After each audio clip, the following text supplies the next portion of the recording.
Good morning, good afternoon, good evening, wherever you are in the world. Today we're going to continue with Sarah Bombranick's Simple Abundance, 365 Days to a Balanced and Joyful Life.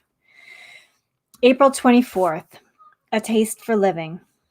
Taste is the younger sister of our sense of smell, dependent on her siblings' guidance for a head start, but eager to strike out on her own as soon as she's able. Diane Ackerman tells us, in A Natural History of the Senses, that a child has more taste buds than an adult who has 10,000 taste sensors located in the mouth, primarily on the tongue, but also on the palate, pharynx, and tonsils. Amazingly, our taste buds wear out and regenerate every 10 days. Although when we enter middle age, they don't regenerate as frequently as we might wish. The idea that our senses become jaded as we get older, requiring new and fresh awakening, is alas correct.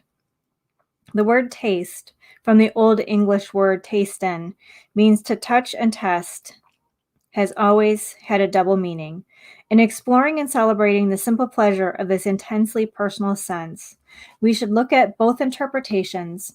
The primary definition of taste describes the sensory faculty that enables us to distinguish substances dissolved in the mouth as sweet, sour, bitter, or salty. But the other definition of taste describes the mental faculty by which we discern or appreciate things for the joy they bring us. Today, let us explore ways to increase our capacity for pleasure, or taste for life, by delighting in this simple yet highly sophisticated sense. Although many supermarkets now carry ethnic ingredients, it's much more fun to discover authentic tastes and aromas by hunting out unusual for you grocery stores in your neighborhood.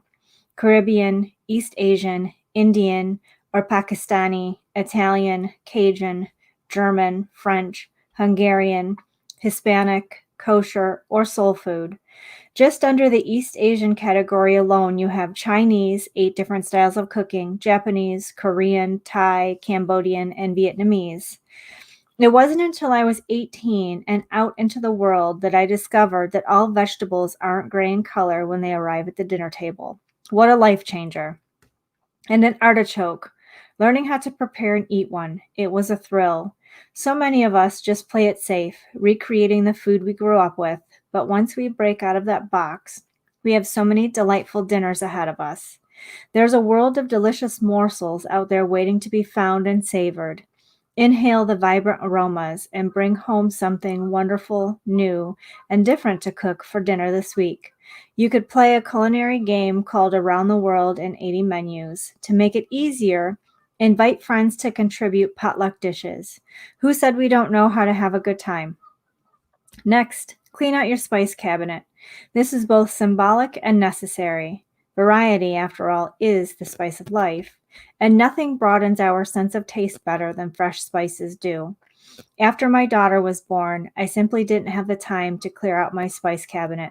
But once I embarked on the simple abundance path and was trying to introduce more order into my daily affairs, it was time to tackle the spices that had been there for years. I reveal this pathetic, embarrassing truth in astonishment and wonder, primarily because, once I did, I was flabbergasted to discover that I possessed 11 cans of poultry spice and 11 cans of pumpkin pie spice. Do you have any idea how much space 22 spice containers occupy? Now, it doesn't take Miss Marple to deduce what had occurred in the life of the woman in charge of this kitchen.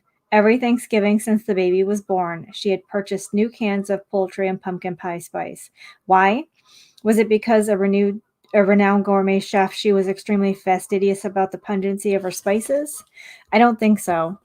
It was because she was frazzled and disorganized, trying to cope with the domestic chaos surrounding her. She had no clue that there were spices left over from the previous year, and of course didn't want to be caught short.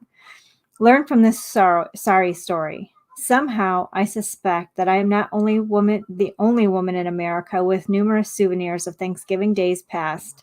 We need to clean our spice cabinets to make room for fresh ones. In case you're wondering, cardamom and coriander seed fossilize after a decade. Because we're going to use them to reawaken our sense of taste. Think of Indian curry, rice, and mango chutney for dinner.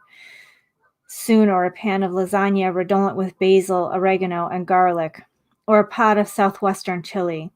Supposedly, the dying words of the famous 19th century frontiersman Kit Carson were, "Wish I had time for one more bowl of chili. Thank goodness we do. Bon appetit. To the spice rack we go. Large garbage bag in hand, once more with fervor." April 25th. On a clear day, you can see forever. I've reached that awkward stage in my life when I can't see with my glasses on or with them off, so I constantly carry them around with me and momentarily panic whenever I've misplaced them. As my eyesight changes, I've become acutely aware of how precious our ability to see clearly is. A friend of mine, Susan Abbott, is an extraordinary artist who creates panoramic watercolors that are breathtaking in their exquisite detail. Her eyes and hands apprehend a visual catalog of a woman's daily life with astonishing attention to subtle nuances. Nothing is too insignificant or uninspired for Susan's attention. Like a brilliant photograph, her still life watercolor arrangements of meaningful mementos from a woman's life seize a moment in time to dazzling effect. Artists especially hold sacred the sense of sight. Pablo Picasso once said, "If only we could pull out our brain and use only our eyes, we would be amazed at the world around us." Paul Klee, the Swiss artist, declared, One the eye sees, the other feels." As Paul Cézanne grew up older, he doubted his powers of perception and worried that the authenticity of his art might be a quirk of nature. Because he had trouble with his eyesight, he wondered if the unique way of seeing the world that he captured on canvas and painstaking single brush strokes might be mere accident instead of genius. But perhaps Georgia O'Keeffe expressed it best when she observed that, "In a way nobody sees a flower, really. It is so small, we haven't the time, and to see takes time. Like to have a friend takes time. To see takes time. We haven't the time." Here is the unrelenting truth, and it's chilling to the soul. Most of us have been given a miraculous gift, the ability to see, but we don't take the time to do more than glance around. We take our sense of sight for granted. A dear friend of mine has been having some serious trouble with her eyesight, and as she shares her worries with me about losing it, I feel helpless.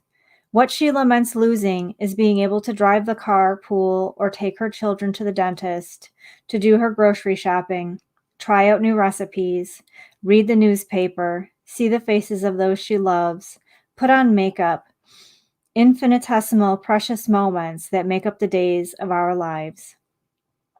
Today, really look around at your world, your family, your home, your pets, your coworkers, and the strangers on the street. Smile at everyone you meet because you can see them. Never forget that the gift of vision was so important that when the world was first created, the first command was for light in order to see. And after finishing each day's tasks, the great Creator glanced back and saw that it was good. We need to see how good it is too. Until tomorrow, I hope you have an amazing and blessed